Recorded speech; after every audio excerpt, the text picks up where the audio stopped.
প্ৰত্যেক বছৰৰ দৰে এই বছৰো উজনি অসমৰ এটি অগ্ৰণী সামাজিক সাংস্কৃতিক অনুষ্ঠান লুইত শিল্পী সমাজে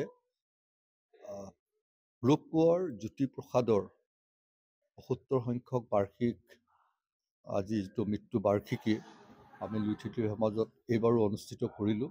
অৱশ্যে বিশেষ কিছু কাৰণবশতঃ আৰু লগতে সিদিনা আমাৰ মাজৰ পৰা বিদায় লোৱা ৰাজীৱ শদিয়াৰ প্ৰতি এটি সন্মান জনাই আমি এইবাৰ অনুষ্ঠানটো কিছু অনুষ্টুপীয়াকৈ আমি এবাৰ অনুষ্ঠিত কৰিলোঁ।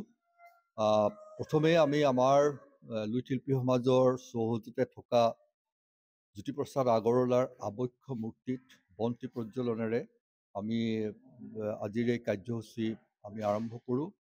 আৰু এই বন্তি প্ৰজ্বলন কৰিলে আমাৰ এইবাৰ সঁচাকৈ এটা গৌৰৱৰ কথা যে আমাৰ লুইত শিল্পী সমাজৰ দ্বাৰা পৰিচালিত ডিগবৈ সংগীত বিদ্যালয়ৰ অধ্যক্ষ মাননীয় বৰবায়ন তিলেশ্বৰ তামুলীদেৱক চৰকাৰে এইবাৰ যিটো বাৰ্ষিক শিল্পী সন্মানেৰে তেখেতক মনোনীত কৰিলে। গতিকে সেই ক্ষেত্ৰতো আমি তেখেতক এই সন্মান লাভ কৰাৰ বাবে আমি আজি এই অনুষ্ঠানটিতে তেখেতক অভিনন্দন জনোৱাৰ লগতে তেখেতক আমি সন্মান জনাই আজি আমাৰ এই বন্তি প্ৰজ্বলনৰ কাৰ্যসূচীৰে অনুষ্ঠানটি শুভাৰম্ভ কৰাৰ তেখেতৰ দ্বাৰাই আমি শুভাৰম্ভ কৰিলোঁ। তাৰ পাছত আমি কিছু ঘৰুৱাৰভাৱে গীত মাত আৰু কবিতা আবৃত্তিৰে আজিৰ আমাৰ এই মহান শিল্পীজন জ্যোতিপ্ৰসাদ আগৰৱালাক আমি তেখেতৰ প্ৰতি শ্ৰদ্ধা জনাই আমি তেনেকুৱা এটা ঘৰুৱা অনুষ্ঠানেৰে আজি আমি আমাৰ এই ৭৭ সংখ্যক শিল্পী তেখেতৰ মৃত্যু বাৰ্ষিকী অৰ্থাৎ শিল্পী দিৱস আমি আজি অনুষ্ঠিত কৰিলোঁ।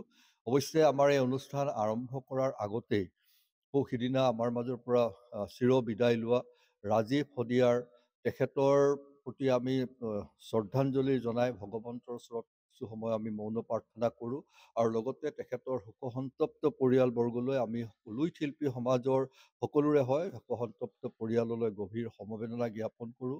লগতে তেখেতৰ পৰিয়ালটোক কিছু আৰ্থিক সাহাৰ্য দিবৰ বাবে আমি আমাৰ আজি এই অনুষ্ঠানতে তেখেতক আমি ১০,০০০ টকা আমি তেখেতক এতিয়া আৰ্থিক সাহাৰ্য দিয়াৰ কথাও আমি ঘোষণা কৰোঁ।